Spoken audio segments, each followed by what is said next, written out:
Greetings, YouTube pipe smokers. PlanxtyPipes here, coming back with another review in my Latakia blend review series.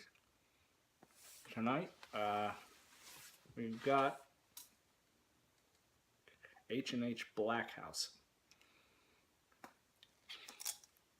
Figured this would be appropriate since the last one that I did was for McClellan's Blue Mountain, or Balkan Blue as it's now known. For those of you that don't know, at the 2011 Chicagoland Pipe Show, they had a contest to see who could do the best job recreating a vintage tin of Balkan Sobranie 759 blend. It is, this was the entry from Hearth and Home. There were 3 blends that were submitted for this contest, and this was the overall winner, Hearth and Home Blackhouse. The McClellan's Blue Mountain that I reviewed last time was the People's Choice favorite. So it didn't officially win the contest, but it won the People's Choice Award. This was the official winner of the contest. I'm not sure what the third blend was. I don't know. Didn't look that up before I started my video, so we'll just say if you want to find that out, you can probably find that information. So yeah, this is H&H Blackhouse, as I said. It is, of the 2 that I've tried, that were in the contest, this one is the one that I prefer. So I can see why it won. To me, it is just much more complex and interesting than Blue Mountain is. Not that Blue Mountain's bad. I like it. It's a good tobacco. It's easy to smoke.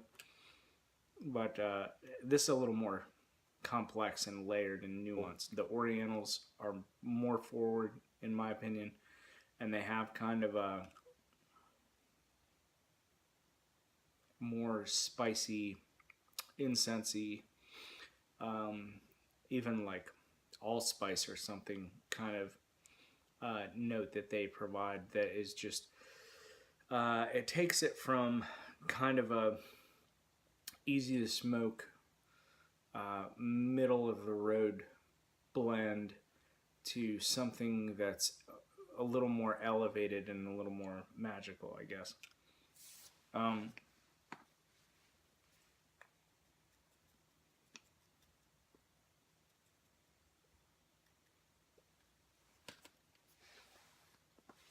This blend has a lot going on. There's definitely the Virginia sweetness.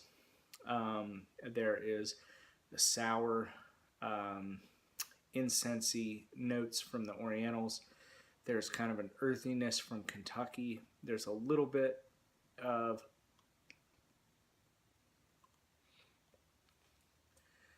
sweetness from the Cavendish that's in it. It's got that Englishy, smoky, Latakia thing going on.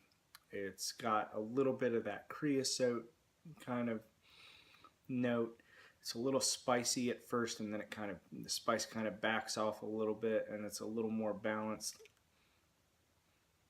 Definitely Oriental forward the whole way through, though. If you like Oriental tobaccos, this is a good one to try.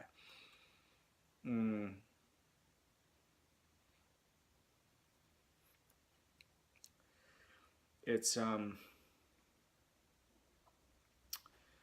maybe a little bit on the overpowering side, just because it's not as mild as Blue Mountain. And I hate to keep referring to Blue Mountain since they are different tobaccos, but they're kind of both in the same wheelhouse. They're both trying to recreate that Sobranie 759, which I've never tried, so I can't tell you which one was closer to the mark.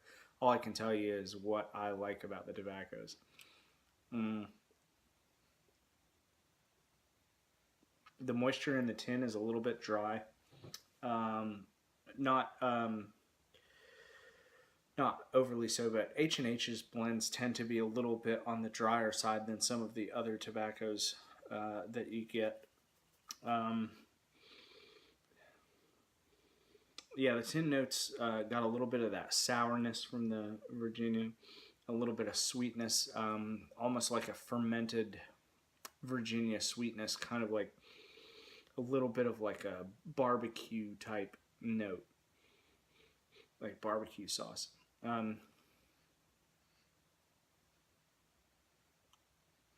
Not that kind of super vinegary, ketchupy McClellan thing, but it's definitely like a rich hickory smoke kind of scent. A little bit of a chocolatey note, maybe. Yeah, it smells very good. But the tin aroma is nowhere near as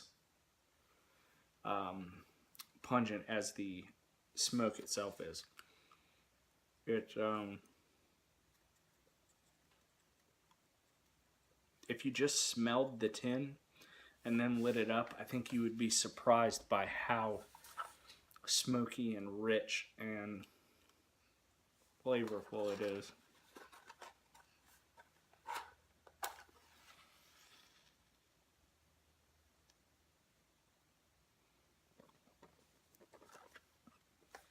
It burns really well since it's a little on the drier side. It smokes pretty cool.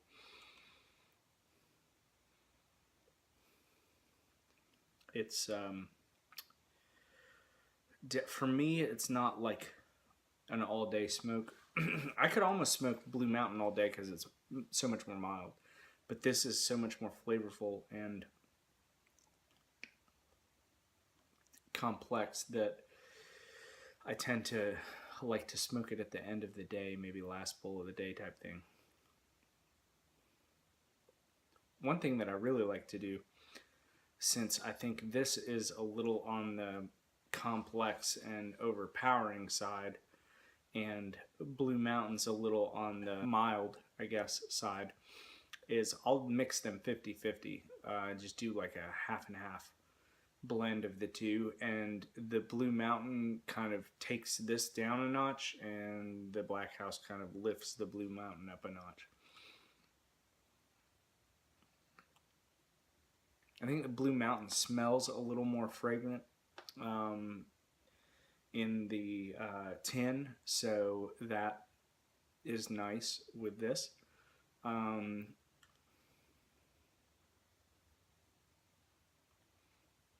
And this is just very strong aftertaste. Not an unpleasant aftertaste, but it is a strong tobacco, flavor-wise. Room notes, very pungent. I can't imagine that somebody who didn't like pipe smoke would really love the smell of this in their room.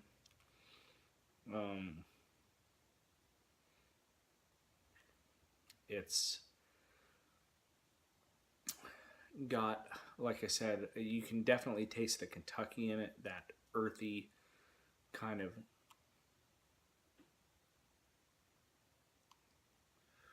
aroma and flavor. It kind of, I think the Kentucky maybe even steps up a little bit as you smoke it. I taste it more in kind of the second half of the bowl than I do in the first half, which is kind of more Oriental forward and Virginia forward. The Orientals are always there, though. It's definitely a Balkan style tobacco with a lot of that Balkan Oriental complexity.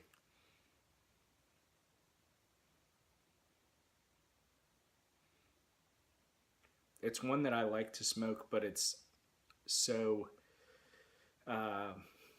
rich and strong that not strong nicotine wise, I should say. I don't notice it being any more nicotine heavy than a lot of other typical dark, heavy English blends. I don't think it has as much nicotine as like Nightcap or something like that. But it's got enough nicotine. It's not a lightweight. It probably one of my more favorite English blends to smoke, but like I said, because it's so heavy, I've got to be in the mood for it. Unless I mix it with Blue Mountain, then I can pretty much anytime smoke it. So that is my little review of H&H Blackhouse. Tonight I'm smoking it in the Claudio Cavici bent billiard, rusticated bent billiard. Great pipe. Huge bowl.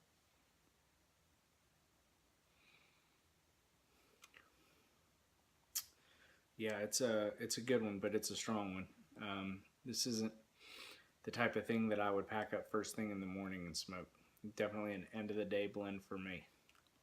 Your mileage may vary. This might be the kind of thing that is just perfect for you first thing in the morning with a cup of coffee. But for me, it's if I smoke this, I have a feeling that anything that I ate afterwards would not be as flavorful because the flavors in this are so strong. This has been PlanxtyPipes with yet another review in my Latakia Blends series. I'm going to keep doing these until I've gotten through pretty much all of the Latakia blends that I have open, I think. Thanks for watching. Enjoy the rest of your week. We'll see you next time.